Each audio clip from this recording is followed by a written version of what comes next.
প্ৰগ্ৰামৰ বিষয়ে অলপমান কৈ দিব। হয়, আজি আমি তামোলপুৰত ৰেলী এখন কৰি আছোঁ আৰু ৰেলীত আমাৰ আশাকৰ্মী বাইদেউসকল হওক আৰু ছাত্ৰ ছাত্ৰী আৰু অংগনবাড়ী কৰ্মী বাইদেউসকল সকলোৱে অংশগ্ৰহণ কৰিছে।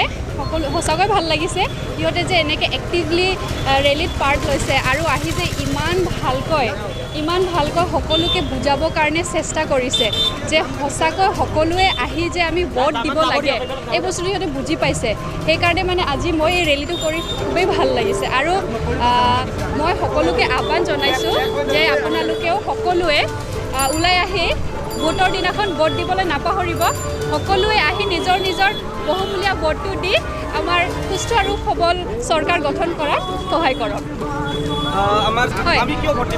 হয়, কাৰণ ভোটটো হ'ল আমাৰ সকলোৰে ৰাইটছ আৰু আমি ভোট দি আমাৰহে ৰাইটছ আছে। আমাৰ চৰকাৰটো এখন ভাল চৰকাৰ অনাটো আমাৰ নিজৰ ৰাইটছ। তো সেইকাৰণে মই বিচাৰোঁ সকলোৱে আহক আৰু আমাৰ ছেকেণ্ড ফেজ এতিয়া আমাৰ ওদালগুৰিত আছে আৰু বহুত জেগাত আছে। আমাৰ BTRৰ ভিতৰত আমাৰ ওদালগুৰিত আছে। মই ওদালগুৰিৰ সকলো ভোটাৰ্ছকে মই ক'ব বিচাৰিছোঁ যে সকলোৱে 1 তাৰিখে ওলাই আহক, ওলাই আহি নিজৰ ভোটখিনি সাব্যস্ত কৰক।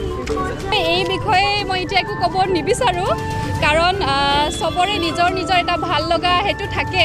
এইটো মই ৰাজ্যৰ নিজৰ ওপৰতে মই দায়িত্বটো দিব বিচাৰিছোঁ আৰু মই সকলোকে ক'ব বিচাৰিছোঁ যে আপোনালোক সকলোৱে এটা সুস্থ মগজেৰে ভাবি চিন্তিহে ভোটটো দিয়ক, যাতে আপোনাৰ এই মূল্যৱান ভোটটো যাতে ৱেষ্ট নাযায় সেইটো ভাবি চিন্তিহে ভোটটো দিব।